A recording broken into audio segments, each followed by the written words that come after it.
এমটার টেকনোলজিকে নিয়ে যখন কথা শুরু করি তখন কিন্তু এমটার টেকনোলজি আজকের এমটার টেকনোলজি হয়ে ওঠেনি। আমি যে সময়ের কথা বলছি সেটা মোটামুটি প্রায় 2.5 থেকে 3 বছর আগে। তখন এমটার টেকনোলজি না ছিল সেরকম ধরনের গ্রোথ, না ছিল সেরকম ধরনের কোনো ব্যবস্থা।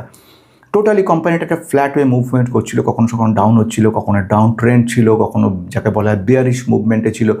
কিন্তু সে সময় একটা ব্যাপার আমি লক্ষ্য করেছিলাম, সেটা হচ্ছে ব্লুম এনার্জি। ব্লুম এনার্জি হচ্ছে ইউএসএর সবথেকে বড় একটা সেরা রিনিউয়েবল এনার্জি কোম্পানি, যে কোম্পানির কিন্তু এদের ক্লায়েন্ট ছিল ফিউয়েল সেল, বা এক ধরনের ফুয়েল সেল পাওয়া যায় রিনিউয়েবল এনার্জি, সেইগুলোকে কিন্তু এটা সাপ্লাই করতো।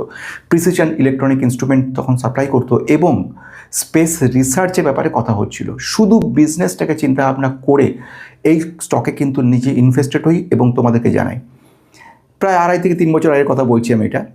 কিন্তু এখন যদি বলি, এখন তো অনেক কিছু হয়েছে। 2026-এর কয়েকটা মাসের মধ্যে প্রায় 150-200% রিটার্ন দিয়ে দিচ্ছে কয়েকটা মাসের মধ্যে, এবং তার কারণ অবশ্যই রয়েছে ক্রায়োজেনিক ইঞ্জিনের কথা, এর পিছনে অবশ্যই রয়েছে ইসরো ডিআরডিওর বড় বড় অর্ডার, এর পেছনে নিশ্চয়ই রয়েছে ব্লুম এনার্জির বিরাট বড় বিশাল অর্ডার পাওয়া, যার ফলে তারই একটা প্রায় 25% কিন্তু রেভিনিউ গ্রেথ যে রয়ে গেছে সেটা হচ্ছে এমটারের কাছে যাচ্ছে। তাহলে এতগুলো পজিটিভিটি আসার পরে কোম্পানিতে ইনভেস্টেড হওয়া, এবং তারপরে অনেক লোকের পজিটিভ নেগেটিভ যাওয়া, এবং এখন দেখা গেছে যে পরিমাণে হাইপ কোম্পানিটা ক্রিয়েট করেছে, সেবি থেকে এটাকে একটা এএসএম বলে সার্ভেইলেন্স মধ্যে ফেলে দিয়েছে। এখন সবথেকে বড় গুরুত্বপূর্ণ যে প্রশ্নটা রয়েছে, কনস্ট্যান্ট কিন্তু কোম্পানিটা পড়ে চলেছে। বিগত 6 দিনের মধ্যে প্রায় 36% পড়েছে, মানে লোয়ার সার্কিট ও লোয়ার সার্কিট লাগছে।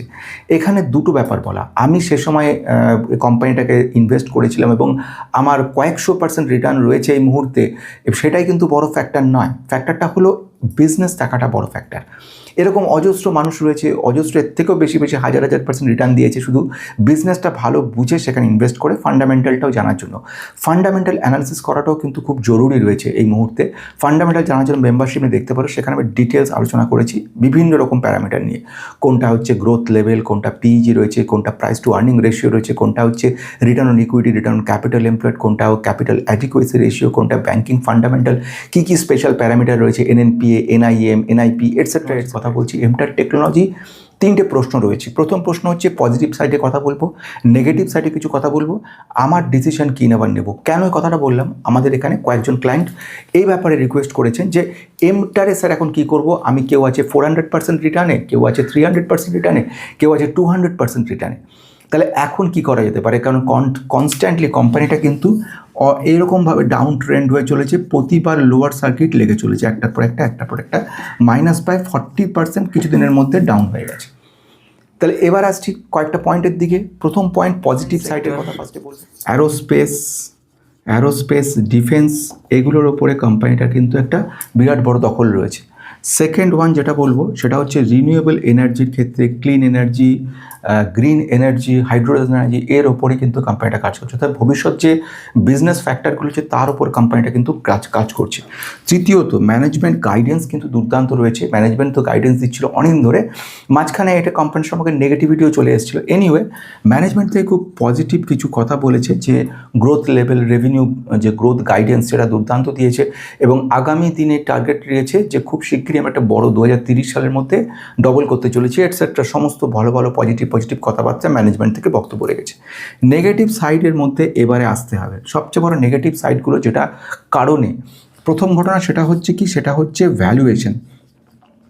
ভ্যালুয়েশন কোম্পানিটা কিন্তু অসম্ভব বেশি, 100x-এর ওপরে রয়েছে, 110, 115 পিতে চলে যাচ্ছে, ট্রেড করছে, যেটা এক্সট্রিম মানে ভ্যালুয়েশন লেভেলে। একটা জিনিস তৈরি হয় না, একটা কোম্পানি, কালকে যেটা বলছিলাম যে কোম্পানিটা 10 টাকার কোম্পানি, বড় জোর তাকে তুমি 100 টাকা ম্যাক্সিমাম হতে পারে, সে 10 গুণ, সেখানে আমি তাকে 10,000-এ নিয়ে গেলাম, 10-এ, তা আলটিমেটে তাকে তো কারেকশানটা করে এরম জায়গায় আসতে হবে। এই কারেকশানের জায়গায় সবে শুরু, আরও অনেক কারেকশান হবে, সম্ভাবনা খুব বেশি, প্রচুর কারেকশান হবার। নাম্বার 2 যেটা বলা দরকার সেটা হচ্ছে প্রফিট বুকিং। যারা একটা সময় কোম্পানিটাকে ফুলিয়ে ফাঁপিয়ে তুলেছে, তারা আজকের দিনে সব কিছু কিন্তু প্রফিট বুক করা শুরু করে দিয়েছে, লক্ষ লক্ষ শেয়ার কিন্তু সেল করে যাচ্ছে, যাতে কিনা আরও এর ফলে পড়ছে। এখন অনেকে পড়া বাকি, 5% লোয়ার সার্কিট মানে ওয়েট করছে প্রচুর সেলার, টোটাল বেয়ারিশ মুভমেন্ট, এবং কনস্ট্যান্টলি সেল করে যাবে। তৃতীয়ত ব্যাপার সেটা হচ্ছে সেবি থেকে যে ধরনের এএসএম বলে, এই ধরনের ব্যাপারগুলোকে বলা হয়, যে খুব সহজভাবে যেটা বলতে পারি সেটা হচ্ছে ইনভেস্টরদের কশাস করা, সাবধান হয়ে যাও, কোম্পানি কিন্তু অনেক ওভার ট্রেড করছে, কোম্পানির ভিতরে বোঝা যাচ্ছে না এটা কি অপারেটরের গেম কিনা, এই মুহূর্তে এইটা কিন্তু খুব সাবধানের জায়গা। এই সাবধান বাণী শোনার সঙ্গে সঙ্গে যারা যারা ইনভেস্টেড তারা সেল করছে, যারা প্রফিট বুক করবে না ভেবেছে তারাও প্রফিট বুক করছে, এবং যারা এরকম পরিস্থিতিতে তারা কি করছে, প্যানিক সেলিং কাজটা শুরু করে দিয়েছে। এই প্যানিক সেলিংয়ের জন্যই কিন্তু এত পার্সেন্ট পড়ছে, লোয়ার সার্কিট লাগছে, যে যা পাচ্ছে সেল করছে, কারণ এত ওপরে ওঠার কথাই না কোম্পানিটার, একদম সেটা শিওর শট, এত ওপরে যাওয়ার কথাই না। কোম্পানিটা এই মুহূর্তে কোথায় ট্রেড করছে পরে বলছি, কততে কেনা উচিত সেটা বলছি, এখন তাহলে কী করবে যারা 200% সেটা এরপরে একটা একটা করে বলতে বলতে আসছি। তাহলে এখন তাহলে এইটুকুটা বোঝা গেল যে এএসএম লিস্টের মধ্যে রয়েছে, দেখবে বিই দিয়ে এদের লেখা আছে, নাম প্লাসে বিই, এটা দেখে টার্গেট বোঝা যায় যে কোম্পানিটা খুব রিস্কি জোনে ট্রেড করছে। তাহলে এই তিনটে গুরুত্বপূর্ণ পয়েন্ট নেগেটিভ সাইডে থাকার জন্য আলটিমেটলি কোম্পানি 4 নম্বরের একটা কথা বলবো, ম্যানেজমেন্ট থেকে যে বক্তব্যগুলো রেখেছে তার সঙ্গে সঙ্গে কিন্তু প্লেজও করেছে। প্লেজ করছে মানে প্রোমোটার কিন্তু বন্ধক রাখছে শেয়ার, এটা কিন্তু নেগেটিভ ব্যাপার। বেশ কিছু ঋণের পরিমাণ রয়েছে, এইগুলো সব আলটিমেট নেগেটিভ ব্যাপার তৈরি করছে। এবারে আসছি ফাইনাল জায়গায় ডিসিশন। আমি আমার জায়গায় একটা কথা, আমার কথাটা আলাদাভাবে বলছি, তোমাদের কথাটা একটা আলাদাভাবে বলছি। প্রথম ঘটনা, কোম্পানি কনস্ট্যান্টলি পড়ে চলেছে।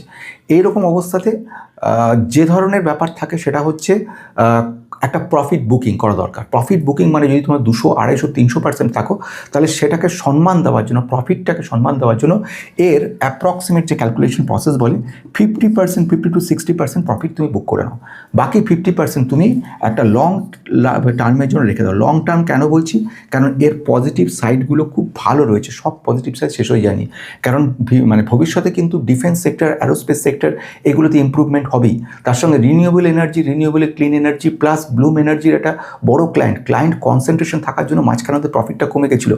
এখন মাল্টিন্যাশনাল বিভিন্ন ক্লায়েন্টের সঙ্গে যোগাযোগ করছে, তারা প্রচুর অর্ডার দিয়েছে। ম্যানেজমেন্ট কিছুদিন আগে বলেছিল যে নাম বলতে পারবো না, কিন্তু আমরা অর্ডারগুলো পেয়েছি, অর্ডার এক্সিকিউশন হচ্ছে, প্রফিট এলো তখন বলবো।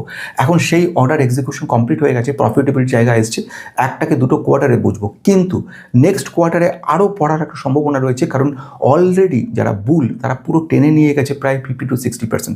এবারে আসবো একটা গুরুত্বপূর্ণ পয়েন্টের দিকে, এক্স্যাক্ট এখন দাঁড়িয়ে আছে কোথায় আর কততে কিভাবে তুমি সেল করবে, কি কিনবে, সেটা জায়গাটা আমি এবারে আসছি।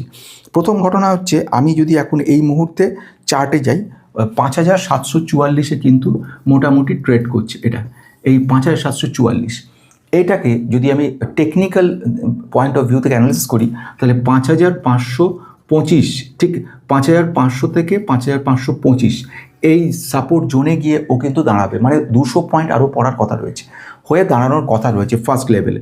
তো এই জায়গাতে এটাকে বলা হয় যে একটা শক্তপোক্ত সাইকোলজিক্যাল ব্যারিয়ার বলে, তো এইখানে যাওয়ার সম্ভাবনাটা রয়ে গেছে। বেশ, এবার আমি সেকেন্ড পয়েন্টের দিকে যাব, সেটা হচ্ছে যে এই পরিস্থিতিতে যেটা হয়ে থাকে, যারা কোম্পানিটা বলেছিল 200% প্রফিট রয়েছে, তো তাদের ক্ষেত্রে 50%, 25 to 50% প্রফিট বুক করে নেওয়াটাই কিন্তু আমি যুক্তিযুক্ত বলে মনে করে নিচ্ছি। এটা আমার নিজস্ব মতামত, এখানে অনেকে লিখেছো। তো যাই হোক, এখন যদি সেটা হয়ে থাকে, তো আর একটা ঘটনা হয় যেটা হচ্ছে, যদি এটা 5500 নিচে নেমে যায়, তাহলে এটা কিন্তু অনেকটা কারেকশন হওয়ার সম্ভাবনা রয়েছে বড় লেভেলে, আর ওপরের সাইডে বাউন্স করার আছে 6000-এর ওপর ছাড়িয়ে যাবে এটা। আচ্ছা, এটা যদি তোমার ক্ষেত্রে যারা নতুন কিনতে চাইছো, কখনোই আমি এই অবস্থাতে কেনার পরামর্শ দেব না।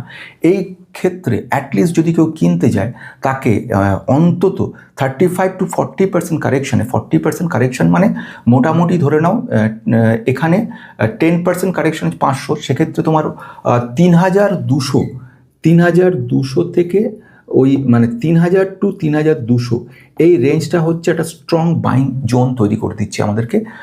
এই জোনে এলে কিন্তু তখন একটা পজিটিভ মুভমেন্ট শুরু করা যেতে পারে। এবার আসছি শেষ কথা, আমার ডিসিশন। আমি একটু অদ্ভুত প্রকৃতির এবং আমার টোটাল ইনভেস্টমেন্ট প্রসেস হচ্ছে অদ্ভুত প্রকৃতির। এখানে কোনো প্রফিট বুকিং, কোনোদিনও কোনো প্রফিট বুকিংয়ের সিন নেই। আমি যখনই যে কোম্পানিতে ইনভেস্ট করি, আমি জানি আমার ক্ষেত্রে একটা বিশাল পার্সেন্টেজ মানে প্রফিটে আছি, এবং এই মুহূর্তে প্রফিট নিলে আমি প্রফিট বুক করে চলে যেতে পারি, কিন্তু আমি যদি এটা কোনো দিনে এমন সিচুয়েশন আসে নো প্রফিট নো লসে, মানে টোটাল প্রফিট, আমি এত বছরের আমার প্রফিটটা যদি খেয়েও নেয়, আমি তাহলেও সেল করব না, আমি একটা অন্যরকমভাবে রেখে দিই। এইরকম রাখাটা হয়তো অনেকের ক্ষেত্রে ইললজিক্যাল, মানে সঠিক নয়, যুক্তিসঙ্গত নয়। কারণ অনেক যা কোম্পানিতে দেখেছি আমাদের 1000% প্রফিটে ছিলাম, সেই কোম্পানি আমি 1000% প্রফিট থেকে এখন মাত্র 250 প্রফিটে এসেছি। অনেকে আফসোস করবে, হাত কামড়াবে, কিন্তু আমি কিছুই না। আমি 200% প্রফিটটা যদি জিরোতেও হয়ে যায়, আমি তখন কিন্তু বা 10% 20% তখন সেল করব নো, বরঞ্চ জিরোতে এলে আমি আর নতুন করে কিনবো, বা 10-20% এলে আরও বেশি করে কিনবো, মানে ওয়েট করব কেনার জন্য, কখনো সেল করার জন্য। এটা অদ্ভুতভাবে আমি এটা নিজস্ব ট্র্যাকিং প্রসেস রাখি যে যা হবে হবে, আমার কোনো চাপ নেই। তো এইভাবে আমার ইনভেস্টমেন্ট অনেক জায়গাতে ঠকেছি, অনেক জায়গাতে প্রবলেম অফকোর্স হচ্ছে, কিন্তু আমি যেটা মনে করি মিস্টার বাফেটের প্রসেস অনুযায়ী কোনো ইনভেস্টমেন্ট যখন লাইফ লং বলা হয়, ফর এভার বলা হয়, তখনই যখন কোম্পানির ফান্ডামেন্টাল স্ট্রং থাকে। এবার তুমি বলতেই পারো যে আমি ভালো প্রফিটে আছি, কেন সেল করবো না? অফকোর্স তুমি করতে পারো, এবং করার সম্ভাবনা আমি ম্যাক্সিমামকেই কথা বলবো, প্রফিট বুক করো, প্রফিট বুক করে নিতে পারো। কিন্তু 20% লোক যারা আলাদা হয়ে যায় এদের মধ্যে থেকে, তারা এইসব নিয়ে মাথায় খাওয়ায় না, প্রফিট বুকিং ব্যাপারগুলো। জাস্ট প্রশ্নটা করেছিলে, তার উত্তর দিলাম। আমার ডিসিশন বোঝা হয়ে গেল, এই ব্যাপারটা বোঝা হয়ে গেল। আজকের মতো শেষ করতে চলেছি। পজিটিভিটি আবার আসবে, কোম্পানি কারেকশান লেভেল মোটামুটি 3-3.5 কাছাকাছি আসার পরে আবার ও কিন্তু বাউন্স ব্যাক করবেই, আর সেটা কিন্তু একটা ভালো অপরচুনিটি তৈরি করবে। তো প্রতিটা মার্কেটে প্রতিটা স্টক কম বেশি কারেকশান হয়, এটারও তাই হবে।